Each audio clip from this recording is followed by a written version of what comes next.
Welcome to Tales of Honor, a podcast with a mission to tell the true stories of every recipient of our nation's highest military award, the Medal of Honor.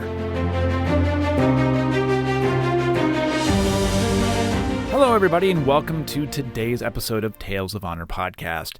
I am back from my trip, but I'm still recording in the past. This is weird. I'm doing things ahead of time. I'm here, but I'm not here. It's weird. But I am back. I'm assuming that I had a really nice time and a safe trip, so thank you all for the messages I'm assuming that you are going to send me or have sent me over the last week. I know it sounds weird, but I'll be back to you on time during the next episode. I just want to get things done ahead of time so that I'm not rushing around as soon as I get back and whatnot. It's a lot to undertake. So today's episode is number 404. I don't have any birthdays to go over today. I should have one on the next episode, so nothing to fear there. I will remind you that I do have swag for the podcast, and it's a great way for you to help spread the word and show your support of the show. There's a link in the show notes. You can go over there and purchase a nice, comfortable tri-blend t-shirt or premium sweatshirt, coffee mug, whatever it is you need or desire. And 50% of all the profits do get donated directly to the Medal of Honor Museum in their efforts to build a museum to all Medal of Honor recipients. So go ahead and please do that. Do me a favor. That's one of the really big things you can do to help fly the flag for the podcast. So that's all I got for today. Let's head on into today's episode. Randolph was born on the 9th of January, 1875 in Staunton, Virginia, where he was also raised, and he attended and graduated from Potomac Academy in 1891.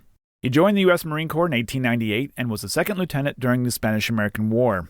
He received an honorable discharge on the 9th of January, 1899, before returning 3 months later as a first lieutenant. When Randolph was deployed to Veracruz for the Mexican campaign, he was a major in command of the 1st Battalion, 2nd Advanced Base Regiment, and his actions earned him the Medal of Honor. The citation reads, "For distinguished conduct in battle, engagements of Veracruz, 21-22 April 1914.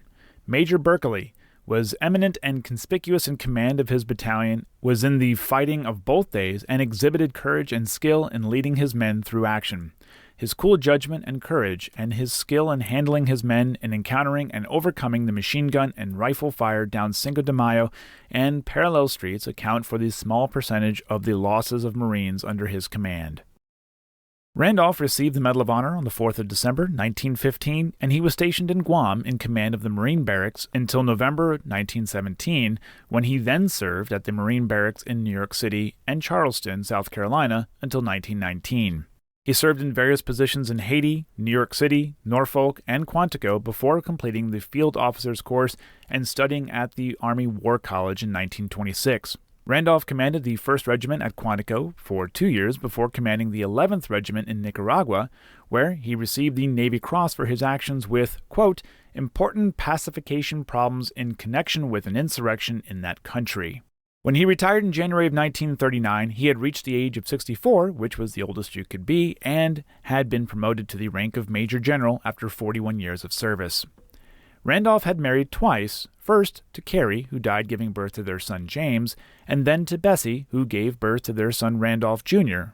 Both sons would join the Marine Corps and become officers. James retired as Lieutenant General, having served in World War II and the Korean War, and Randolph Jr. retired as a colonel. Randolph Carter Berkeley died on the 31st of January, 1960, at the age of 85, and he is buried with Bessie in Arlington National Cemetery, Section 3, Grave 1767-SH.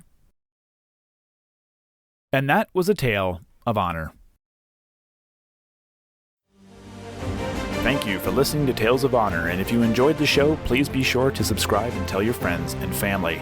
Tales of Honor is written and produced by Christoph Ambrosch, and theme music is Loyalty and Duty by Floruz Music. If you have any questions, you can send an email to talesofhonorpodcast@gmail.com, and please be sure to visit talesofhonorpodcast.com for more episodes and information.